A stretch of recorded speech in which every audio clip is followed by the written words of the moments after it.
Hello aspirants, Indian polity one liner series के under आज हम पढ़ेंगे स्टेट पब्लिक सर्विस कमीशन के बारे में। तो जैसे यूपीएससी होता है सेंटर में, वैसे ही हर एक स्टेट में एसपीएससी होता है। Here UPSC stands for union public service commission and SPSC stands for state public service commission. So कौन से पार्ट के अंडर ये आता है? पार्ट 14 के अंडर ये आता है। आर्टिकल्स 315 से 323, सेम सेट ऑफ आर्टिकल्स जो यूपीएससी से डील करते हैं वही आर्टिकल्स एसपीएससी से भी डील करते हैं। ठीक है, तो देखिए हम कॉन्स्टिट्यूशनल बॉडीज इन इंडिया पढ़ रहे थे। ठीक है, तो उसमें एसपीएससी भी आपका आता है। अब कॉन्स्टिट्यूशनल बॉडीज क्या होती हैं? वो कमीशंस, ऐसी इंस्टीट्यूशंस या ऑर्गेनाइजेशंस जिनका जिक्र कॉन्स्टिट्यूशन में है, संविधान में मेंशन है कि हाँ ये कमीशन होना चाहिए। तो इस तरह के कमीशंस को, इस तरह की बॉडीज को हम कहते हैं कॉन्स्टिट्यूशनल बॉडीज।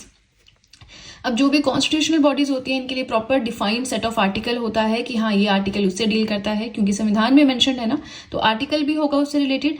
प्लस इन कमीशंस में जो कि कॉन्स्टिट्यूशनल कमीशंस होती हैं, कॉन्स्टिट्यूशनल बॉडीज होती हैं, अगर इनमें कोई भी चेंज करना है तो उसके लिए आपको कॉन्स्टिट्यूशनल अमेंडमेंट करना होगा। नॉर्मली आप चेंज नहीं कर सकते हो। ठीक है, तो ये तो कुछ फीचर्स हो गए कि कॉन्स्टिट्यूशनल बॉडीज क्या होती हैं। अब थोड़ा सा यूपीएससी जैसा हमने पढ़ा था वैसे ही एसपीएससी के बारे में पढ़ेंगे। ठीक है, आपसे रिक्वेस्ट है कि प्रीवियस वीडियो जरूर देखें, क्योंकि पहले हम यूपीएससी के बारे में जब सब जान लेंगे उसके बाद ही हमें एसपीएससी पढ़ने की थोड़ी समझ होगी। एसपीएससी को हम ज्यादा रिलेट करके पढ़ पाएंगे। ठीक है जी, चलिए वीडियो के साथ में नोट्स बनाते चलें। अगर आप न्यू हैं, आपने अभी तक नोट्स नहीं बनाए हैं, वीडियो के साथ में बनाते चलें। नाउ कॉम्पोजिशन पढ़ते हैं। तो एसपीएससी में कौन कौन होता है? स्टेट पब्लिक सर्विस कमीशन में कौन कौन होता है? एक चेयरमैन होता है प्लस नंबर ऑफ मेंबर्स होते हैं। ठीक है, now appointed by president as in UPSC and appointed by governor in SPSC.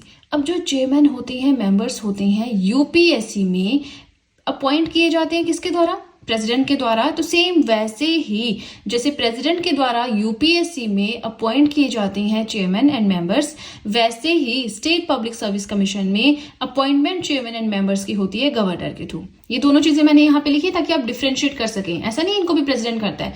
अब एसपीएससी में जो भी होगा सब गवर्नर करेगा, लेकिन कहीं कहीं प्रेसिडेंट का जिक्र होगा। कहाँ होगा वो हम अभी देखेंगे। ठीक है, नाउ गवर्नर अपॉइंट करता है चेयरमैन एंड मेंबर्स को, and number of members left at the description of governor. कितने मेंबर्स होंगे स्टेट पब्लिक सर्विस कमीशन में?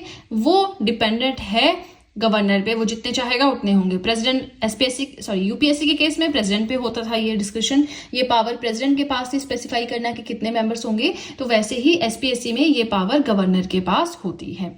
रिटायरमेंट एज की बात करें कि कब रिटायर होंगे, तो 6 ईयर्स और 65 years which ever is earlier. ये कंसेप्ट मैंने बहुत बार बता दिया कि विच एवर इज अर्लियर ये क्या मतलब है, 6 साल या 65 साल का। तो काफी बार हम ऑलरेडी डिस्कस कर चुके हैं, अभी हम इसे नहीं पढ़ेंगे, क्योंकि जब इलेक्शन कमीशन पढ़ाया था, जब यूपीएससी पढ़ाया था, दोनों बारी मैंने आपको समझाया है। ठीक है, तो प्रीवियस वीडियोस देखें, सीक्वेंस में पॉलिटी की वीडियोस देखें, काफी बेनिफिशियल आपके लिए ये वीडियोस रहेंगी, क्योंकि ये पूरा का पूरा टॉपिक मैंने एम लक्ष्मीकांत से ही उठाया है। क्योंकि देखिए है तो I know one liner series है, बट वन लाइनर पढ़ने का फायदा क्या? अगर आपको कंसेप्ट ही क्लियर ना हो तो चलिए वन लाइनर पढ़ा या इस तरह से पढ़ा, बात तो एक ही है। बात सिर्फ इतनी कि दिमाग में हमारे घुसना चाहिए कंसेप्ट, है ना। चलिए अब देखिए, अर्लियर जो ये एज थी ना 65 ईयर्स की, ये थी 60 ईयर्स। ठीक है, तो पहले जो स्टेट पब्लिक सर्विस कमीशन होता था, उनके जो चेयरमैन एंड मेंबर्स होते थे, उनकी रिटायरमेंट एज होती थी 6 साल या 65 साल, विच एवर इज अर्लियर। लेकिन 6 साल या 60 साल, लेकिन अभी 41st कॉन्स्टिट्यूशनल अमेंडमेंट आता है 1976 में, जिसके बाद से ये 60 साल से 65 साल बढ़ा दी गई थी। ठीक है जी, अब रिमूवल की बात करें। अब अपॉइंटमेंट यहाँ पे गवर्नर करता है, तो रिमूवल किसके थ्रू होगा? Can be removed only by the president and not by the governor. अब अगर चेयरमैन है स्टेट पब्लिक सर्विस कमीशन का या मेंबर्स हैं इस कमीशन के, तो उनको रिमूव सिर्फ और सिर्फ प्रेसिडेंट के द्वारा किया जा सकता है, गवर्नर के द्वारा नहीं। गवर्नर सिर्फ अपॉइंट करेगा, कितने नंबर ऑफ मेंबर्स हैं वो डिसाइड करेगा, लेकिन रिमूवल प्रेसिडेंट के पास ही है। नेक्स्ट आता है सैलरी। इनकी जो सैलरी है कहां से मिलती है? Consolidated fund of the state से मिलती है। हमने पढ़ा है कंसोलिडेटेड फंड ऑफ इंडिया क्या होता है, कंटिजेंसी फंड ऑफ इंडिया क्या होता है, पब्लिक अकाउंट्स ऑफ इंडिया क्या होता है ना। इकोनॉमिक्स में भी रिसेंटली मैंने पढ़ाया है आपको, फिस्कल पॉलिसी में बहुत अच्छे से। तो अब आप मुझे कमेंट सेक्शन में बताएंगे कि जो कंसोलिडेटेड फंड ऑफ इंडिया होता है वो कौन से आर्टिकल के अंडर मेंशन है।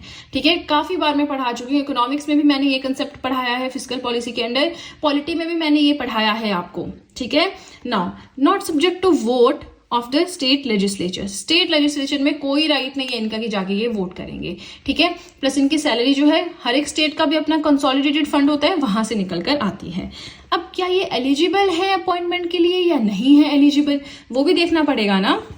सो चेयरमैन जो होता है स्टेट पब्लिक सर्विस कमीशन का, नॉट एलिजिबल फॉर री appointment in that office. In that office का मतलब है कि सेम पोस्ट पे चेयरमैन जो है एसपीएससी का, पूरे एसपीएससी में स्टेट पब्लिक सर्विस कमीशन में कहीं भी काम नहीं कर सकता है।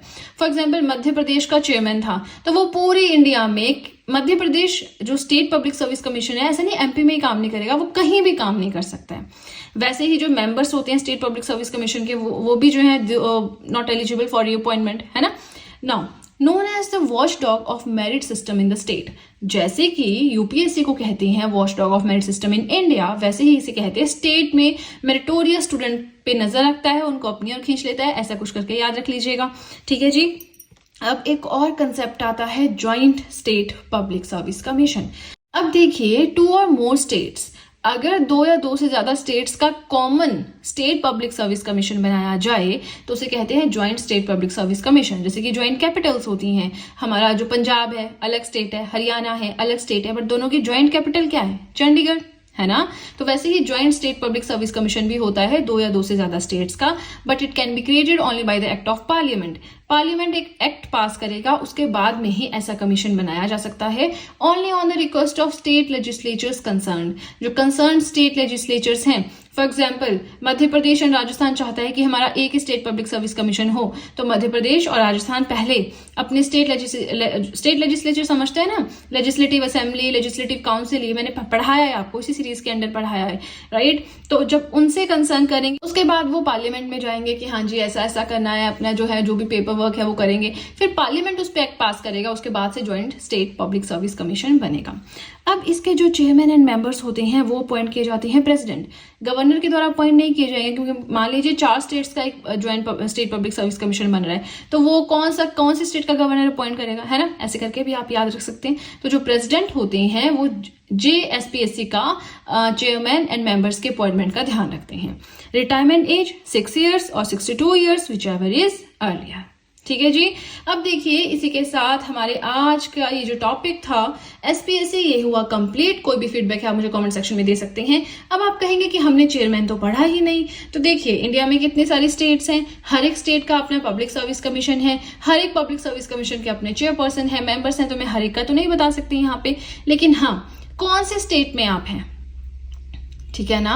आप राजस्थान में हैं, आप मध्य प्रदेश में हैं, आप हिमाचल में हैं, आप सिक्किम में हैं, आप गोवा में, कौन से स्टेट में है, तो अपने स्टेट का चेयरपर्सन कौन है right now public service commission का वो देखें। फर्स्ट कौन था, वहां से भी क्वेश्चन आता है, फर्स्ट वुमेन कौन थी।